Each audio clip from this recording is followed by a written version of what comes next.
58강 하겠습니다. 열린 괄호 7번 종교사회주의입니다. 298쪽 아래에 해당합니다. 많이 했습니다. 우리 공부 이 책 거의 끝날 때가 됐어요. 생각보다 조금 어렵기도 했지만 또 재미도 있었습니다. 그래서 저도 개인적으로 한번 쭉 훑어보니까 옛날 생각도 나면서 좀 이런 책들은 반복해서 읽는 것도 괜찮겠다 생각을 다시 한번 했습니다. 종교사회주의. 일반 신자들은 도대체 무슨 말이야 종교사회주의가 그래 생각이 들 겁니다. 앞에 어떤 시간에 제가 몇 강에서 말했는지 모르겠습니다만은 여러분들이 나가는 교회 부목사님이나 좀 공부 좀 하신다는 젊은 목사님들에게 종교사회주의에 대해서 좀 설명해 주세요. 물어보십시오. 그 종교사회주의를 자세하게는 설명하지 못한다고 하더라도 그게 어느 시대에 어떤 운동이었다는 것을 짤막하게나마 말할 수 있는 분이라고 한다면 신학 공부를 탄탄하게 한 분이라고 볼 수 있습니다. 그러나 그런 공부, 종교사회주의를 아는 거하고 모르는 거하고 목회자에게 뭐 어떤 차이가 있냐? 차이가 많이 있습니다. 그럼 마치 박정희 유신 정권 1970년대 유신 시대였잖아요. 그 이전에 5.16 구태 때도 있었고 그런 것들을 잘 아는 사람과 모르는 사람이 오늘 이 시대를 바라보는 눈이 다른 것 같습니다. 자 봅시다. 종교사회주의 여기 종교라는 거하고 사회주의라고 하는 말이 붙은 거예요. 사회주의, 소셜리즘. 당시의 사회주의는 공산주의입니다. 그러니까 종교 공산주의 이렇게 말해도 틀린 건 아닙니다. 이 20세기 초에 있었던 유럽에 있었던 교회운동, 신학운동입니다. 종교사회주의는 역사주의를 극복하려는 틀치의 노력의 한계를 극복하려는 시도라고 볼 수 있다. 극복한다는 말이 한 문장 안에 이렇게 반복되면 좋은 문장이 아닙니다. 뭐 의미는 알겠어요. 나는 종교사회주의에 종교사학과가 아니라 종교사회주의예요. 토대를 이룬 여러 근원을 추적하는데 시간이 필요할 것 같다. 이들 여러 근원은 돛메, 쉘링, 웨이팅과 같은 사람들이 또는 일방적으로 성서적 실제론이라고 하는 전통을 포함한 사상적 발전의 계보 안에서 발견된다.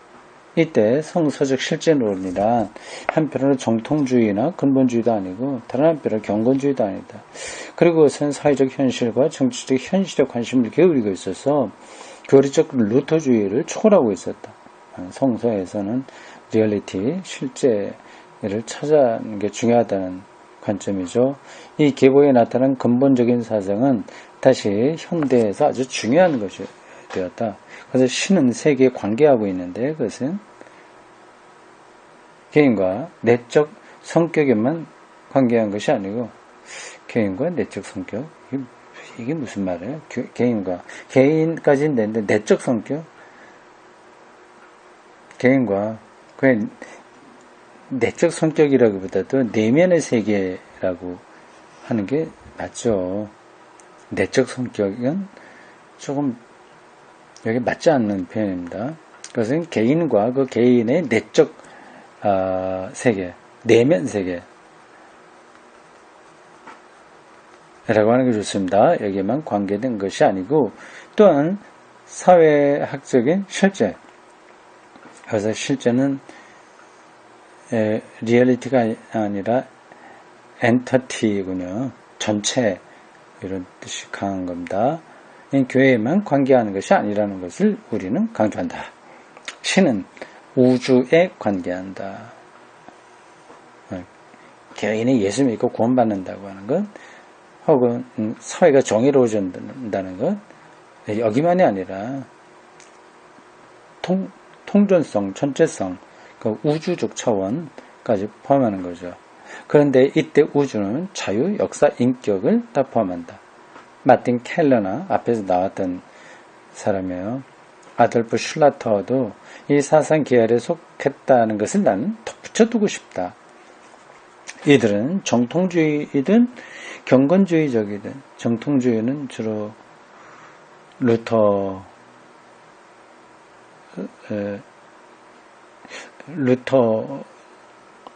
개혁 사상을 교리화한 거거든요.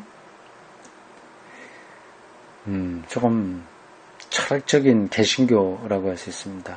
그것이든 경건주의는 교리나 이런 것보다도 실제 삶에서 기독교적 특성을 나타내려고 하는 겁니다. 기도, 예배, 성경 읽기, 그런 것들에 강조하는 거죠. 무엇이든 어떤 교회의 형태에서도 떠나서 활동하는 신의 자유를 강조했다. 이들은 또한 리츠주의죠. 도피신학이 간직하고 있던 종교의 도덕주의적 변혁에서도 해방되었다. 리츠리 왜 도피신학이라고 여기서 표현했냐 하면 세상에 일어나는 그런 문제들과 대면하지 않고 도덕성으로 들어갔기 때문입니다. 우리가 이 종교사회주의에서 언급해야 될 두 사람 이름이 있다. 블룸하르트 부자, 아버지와 아들 블룸하르트 있어요. 곧 요한 크리스토프 블룸하르트와 크리스토프 블룸하르트. 새 이름이 유럽 사람들은 특이합니다. 아버지 이름을 거의 그대로 봤는데, 그대로 봤는데 게 아니라 성은 그대로 봤죠. 이름 달라지는데 이제 헷갈립니다. 많이 헷갈려요. 보통 우리는 그 사람들을 성으로만 알거든요. 근데 성으로만 주로 부릅니다. 이 이름까지 나오게 되면 좀 헷갈리죠. 요한 크리스토프 블룸하르트, 크리스토프 블룸하르트, 이 두 부자는 앞에 요한, 아버지는 요한이 붙었고 뒤에는 없다는 차이만 있네요. 그 사람입니다. 둘 다 목사인데 후에 그 아들은 사회주의 운동의 정치적 지도자가 됐다. 이 사회주의 운동은 거의 공산주의 운동입니다. 지금 같은 공산주의는 아니고요. 스탈린 이런 이후 북한 이런 공산주의는 아니고 아주 원초적인 의미에서의 공산주의입니다. 정말 세계 평등을 추구하려고 했었던 거죠. 이게 뭐라고 해야 되나요? 관료화된 공산주의가 아니라 생명력에 살아 움직이는 공산주의이죠. 아버지 블룸하르트는 악마의 힘을 가지고 있다고 생각한 사람이다.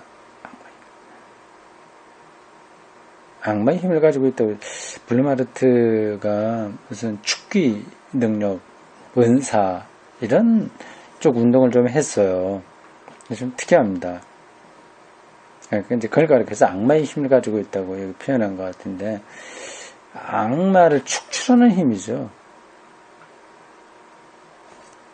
번역이 좀 정확하지 않은 것 같아요. 틸리가 이렇게 직접 얘기했을까요? 모르겠습니다. 그는 뷰르텐베르크의 바트볼의 교구에서 치유를 실행했다. 그는 공간복음서에서 보도되고 있는 예수의 치유와 같은 방법으로 치유했다. 축기이죠.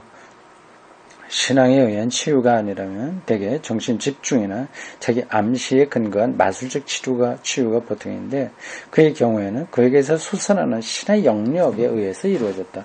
그런 카리스마가 아주 강했던 사람으로 보입니다. 이 경험에서 그는 신은 치유하는 신이며 인간의 혼이 내적 회심뿐만 아니라 세계와 그리고 현실의 모든 차원과 무엇인가 관계를 맺는 신이라는 것을 인식하게 되었다.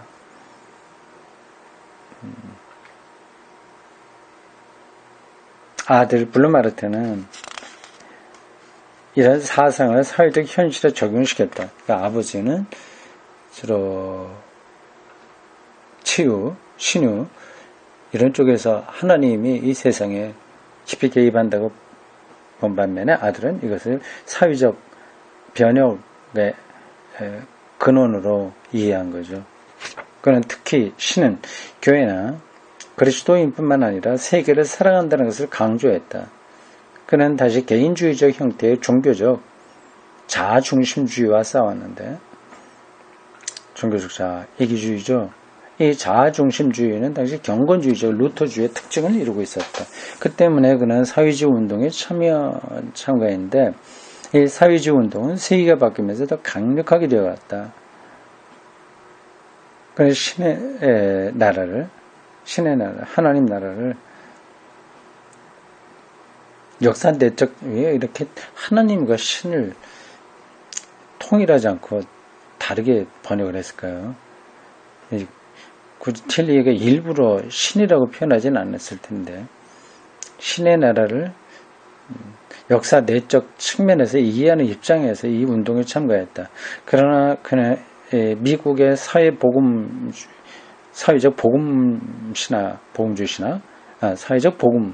신학에서 있다고 볼 수 있는 대로 하나님 나라의 초월적 성취를 포기하는 것은 아니다. 초월적 성취를 미국 그 사회복음 운동에서는 포기하고 점진적인 변혁을 말한 거죠. 하나님을 모르는 사람들이 하는 작업은 때로는 그리스도인들이 교회에서 신의 이름으로 하는 일보다 신을 위해서는 더 위대한 작업이 된다고 그는 말할 수 있었다. 사회주의 운동에 깊이 들어간 목사의 입장입니다. 우리는 이러한 사상을 후에 종교사회주의 운동에서 발전시켰다. 뒤에 이제 가장 핵심적으로 활동한 사람은 라가츠라고 하는 사람이에요. 나오겠죠? 바르트도 거기에 일시적으로 몸담았습니다. 우리는 이 사상을 1937년에 열렸던 옥스퍼드 회의에서도 주장했다는 것을 나는 기억한다. 옥스퍼드 회의, 이걸 제가 설명할 자신 없네요. 이 모임은 현대 에큐메니컬 운동의 중요한 회의의 하나였다. 그때 나는 작은 위원회 의장이었었는데 이 가운데에는 몇 사람의 동방정교회 신학자들도 포함되어 있었다. 우리의 일은 교회와 사회주의 또는 공산주의와의 관계에 관한 보고를 작성하는 것이었다. 우리는 오히려 극적인 상황에서 총회 하나의 보고서를 제출했다. 우리 이 보고서에서 신은 가끔 교회 내부에서 교회의 공적인 대표자들을 통해서 교회에 말하기보다는 교회 밖에서 종교나 그리스도교의 적이 되는 사람들을 통해서 더욱더 직접적으로 교회에 말한다고 지적했다. 이거 맞는 얘기죠. 우리는 이 사상을 19세기, 20세기 혁명운동에 특히 사회주의 운동에 연관시켰다. 인간의 해방을 말한다면 이건 교회 밖에서 일어나는 하나님의 일이라고 할 수 있겠죠. 또 의학 발전으로 많은 전염병으로부터 인간을 해방시켰다면 그가 기독교 교회에 다니지 않는다고 하더라도 이건 하나님의 일인 거죠. 당연합니다. 근데 이러한 사상이 발전해서 한 1960년대 에큐메니칼 진영의 하나의 선교 모토인 미쇼데이 하나님의 선교 사상으로 발전되었습니다. 우리는 이 사상을 19세기, 20세기의 혁명운동에 특히 사회주의 운동에 연관시켰다. 이 보고서는 옥스퍼드 회담에서 별 수정 없이 거의 받아들여졌다. 그래서 매우 중요한 출발이었지만 너무 빨랐다고 말하지 않으면 안 되겠다. 그런가요? 만일 오늘 각국의 교회협의회 NCC나 우리나라도 있습니다. KNCC라고 하죠. 세계교회협의회 WCC가 이러한 성명을 발표했다면 그것은 경청되고 이해될 수 있을 것이고 틸리가 이 강의를 할 때가 1960년대로 보여요. 그 당시 그런 운동이 많이 일어났습니다. 또 어떤 사람에게는 공격을 받게 될 것이다. 그러나 당시에는 1937년 당시에는 이러한 형태의 성명이란 실제적인 상황보다 훨씬 앞서 있어서 거의 잊혀져 버렸다. 있었는지 없었는지도 모른다. 주목을 받지 못했다. 그죠? 이렇게 해서 블루마르트 부자와 같은 사람들의 경험과 통찰에서 교회와 사회의 관계에 대한 한 새로운 이해가 대부분의 유럽 사회에서 전례 없는 방식으로 열리기 시작했다. 종교사회주의는 이러한 새로운 힘과 환상을 매개하는 운동의 하나였다.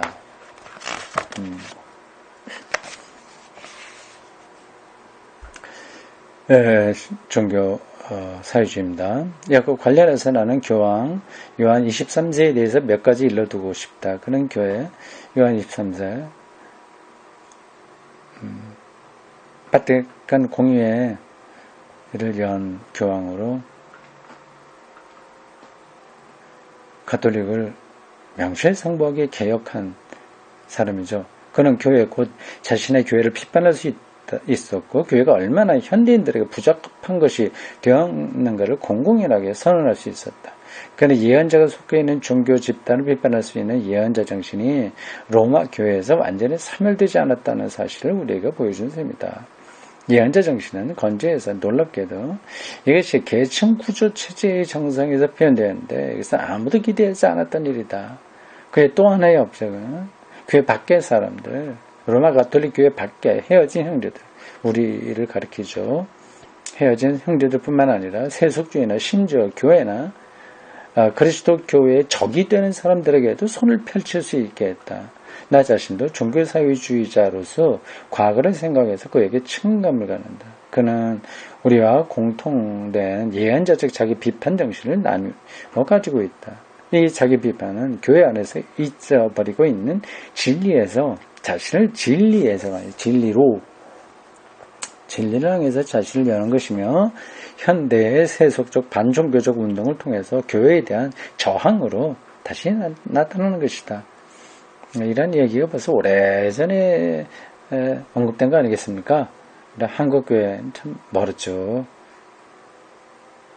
종교사회주의 운동의 직접적인 선구자는 스위스에서는 헤르만 쿠터와 레온하르트 라가치, 앞에서 제가 말한 라가치입니다. 쿠터와 라가치였는데 두 사람은 다 칼바르트의 전기를 읽어도 알만한 사람들이다.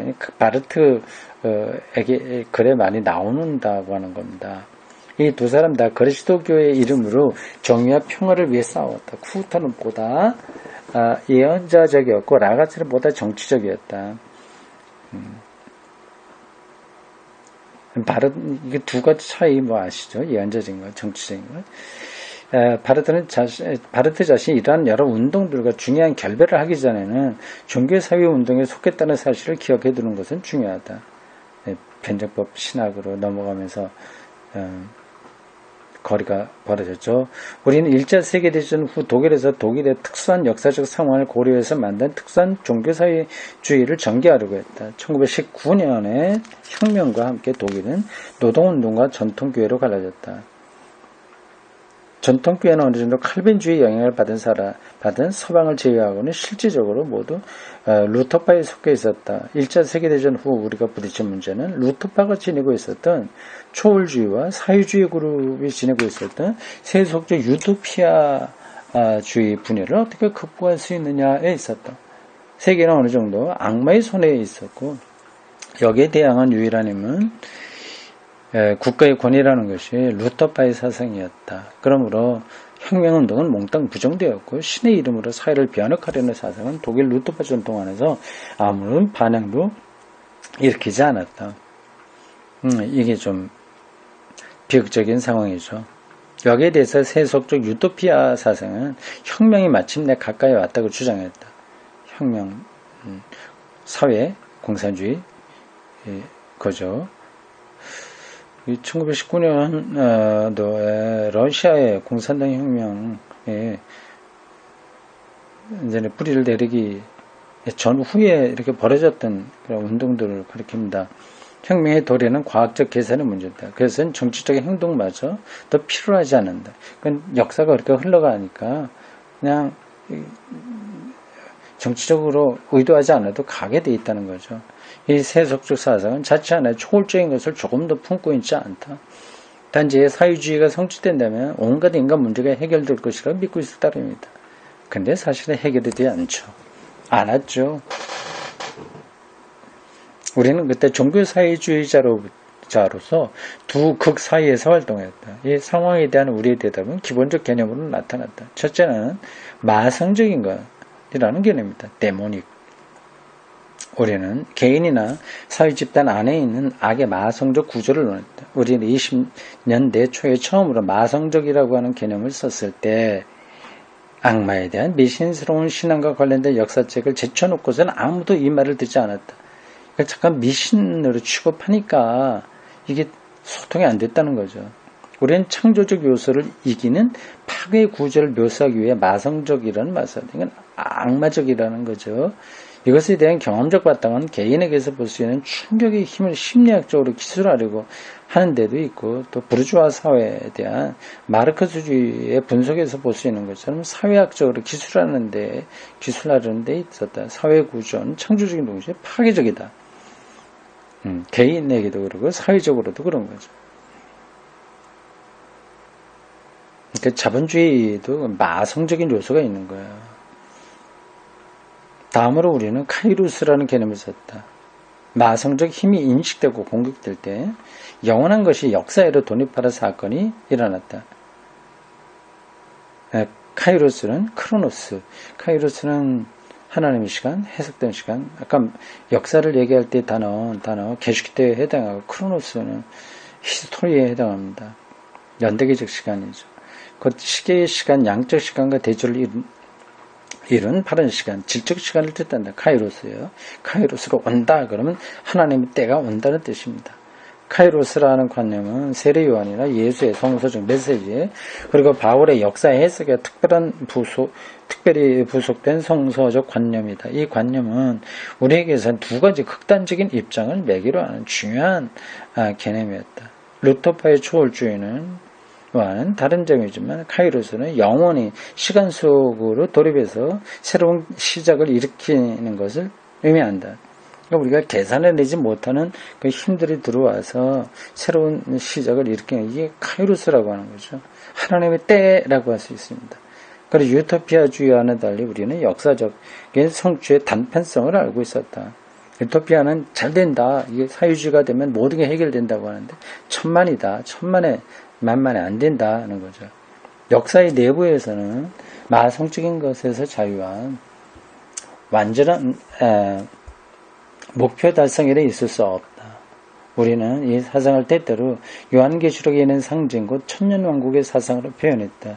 마성적인 여러 세력은 천년 동안 속박되어 있지만 결국 정복되지는 않는다. 이것들이 갇힌 지하 세계의 감옥에서 돌아올 것이다. 이것은 고도로 신화론적이지만, 묵시문학, 요한계시록은 신화론적이지만 깊은 사상을 간직하고 있다. 이걸 우리가 알아야 되죠. 신화적이지만 깊은 사상이다. 마성적인 것은 일시적으로 극복될 수 있다. 일시적으로는 잠시 갇힐 수는 있다. 특별히 마성적 구조가 정복된다는 것은 일시적으로는 극복될 수 있다. 혁명이 처음에는 성공하니까 마성이 극복되는 것 같죠? 시간 지나면 또 거기서 마성적인 힘들이 나온다. 그 혁명은 다시 실패하게 됩니다. 그런 마성적인 것은 언제나 돌아온다. 예수가 개인에게 하나의 악마를 쫓아내니까 더 많은 악마가 몰려든다는 것과 같다. 셋째 개념은 신율이라는 개념이 있다. 재밌네요. 여기 교과서처럼 배웁니다. 마성적인 것, 마성의 개념, 카이로스 개념, 세 번째 신율, 테오노미입니다. 신율, 타율, 자율 이런 것 섞여 있는 것들이죠. 오랜 종교사회주의 운동의 목표는 사회의 신율적 상태라고 주장했다. 신율은 공허하고 비판적인 사상인 자율을 넘어선다. 자율. 그리고 신율은 권위주의나 예속을 뜻하는 타율을 넘어선다. 신율은 자율과 타율이 지니고 있는 참된 것에 통일이며 전 사회를 영적 실체, 로서 성취하는 것이다. 그러나 여기에는 자율적인 발전의 자유가 유지되며 성령 자신이 구현되어 있는 위대한 전통이 지속되고 있다. 이것이 우리의 대답이었다. 이 12세기의 유럽에서는 신율에 아주 가까운 것이 일어났었다는 사실을 우리는 발견했다. 이것은 특히 프란체스코 아구스티누스 파이어에서 대표되었다. 그런가요? 12세기 유럽이 그랬습니까? 신율적인 사회였어요? 내가 말한 것에 오해 없기를 바란다. 나는 낭만주의자처럼 중세가 매우 위대한 시대였다고 말한 것은 결코 아니다. 사람이란 언제나 그랬듯이 그 시대의 인간들도 악했다. 그러나 사회의 구조에는 신율적인 것이 보였다. 모든 생활이 대성당에 집중되어 있었다. 일상생활 전반에 성당에서 성별되었다. 이것이 내가 뜻하는 신율이다. 만일 여러분이 이걸 나쁜 뜻으로 보면 종교 중심인데 그거하고는 다른 차원입니다. 만일 여러분이 유럽에 가서 이러한 신율의 참된 창조물, 우리가 그 밖에 다른 세계에서 보는 거짓 고딕계 모조물이 아니라 뭔가 참된 창조물을 본다면 여러분들은 이 작은 거울, 팔이 가까운 샤르트르 거울과 같은 이런 데의 생활 전체가 궁극적인 것을 겨냥하는 수식적인 선 아래 어떻게 정돈되어 있는가를 볼 수 있을 것이다. 신율 재미있는 개념이에요. 타율과 자유를 넘어서는 거죠. 종교사회주의 운동은 결코 임금 인상 따위의 운동은 아니었다. 물론 이 점에서는 해야 할 일들이 많아지란 말이다. 확실히 믿기 어려울 만큼 착취당하고 있는 상황이 있었다. 산업혁명 이후 노동 문제가 굉장히 심각해져 있을 때입니다. 그러나 사회주의 운동은 수직적인 선을 새로운 형태로 다시 세우려고 했었다. 좀 관료적으로 되는 거죠. 이 점에서 상황은 1920년 이래 조금 더 변하지 않았다고 말하고 싶다. 같은 문제가 이 미국에서도 있다. 그것은 같은 사회적 구조에서가 아니라 같은 정신적 구조에서 그렇다. 아직도 수직적인 선의 결여, 신율적 문화의 결여가 실제한다. 신율적 문화의 결여. 말하자면 구심점이 없다고 하는 거죠. 우리나라에서도 뭐 보수다 진보다 얘기하잖아요. 진보에서 저도 그런 쪽에 있긴 합니다만은 여기에 신율적 문화가 없습니다. 다 잘난 거예요. 그래서 조금만 차이가 있어도 서로 배척합니다. 그거를 다 묶어줄 수 있는 힘이 부재한 거죠. 그러니까 신율이 없는 거죠. 종교적 국가주의가 나치 운동과의 관계에서 일어났을 때 종교적 국가주의, 종교 사회주의하고 국가주의가 대별된 비슷하면서도 다른 거예요. 나치 운동은 국가주의고요. 종교 국가주의. 종교 사회주의는 그게 아닙니다. 처음에는 종교 사회주의의 일부 사상을 사용했다. 그래서 유한한 현실을 궁극적인 것으로 높이려는 마성적 시도를 독일에서 종교적으로 받아들일 수 있게 하기 위해서였다. 히틀러가 집권한 첫 해에 아직도 지적으로 히틀러와 싸울 수 있을 때, 히틀러를 극복할 수 있을 때죠. 아직 절대적인 권력이 그에게 집중되지 않을 때이니까. 그때 나는 우리가 다른 목적을 위해서 사용했던 개념을 이처럼 남용한데 저항했어야 했다. 정말 저항했어야 된다. 만일 시간이 있다면 이 강의에서 이 나라의 미국의 종교적 평화주의나 사회복음 운동에 대해서 논의했으면 한다. 대체로 말해서 내가 1933년에 이 나라에 왔을 때 딜레이가 33년에 왔군요. 이때 히틀러가 집권했을 때죠. 왔을 때 내가 보았던 평화주의의 형태는 극복되었다. 그럴 수 있었던 것은 힘만이 나치즘의 마성적 자기 절대화에 저항할 수 있었던 2차 세계대전 때문이었으며 라이널드 니브가 복잡한 인간의 상황에서 내렸던 신학적 해석 때문이었다.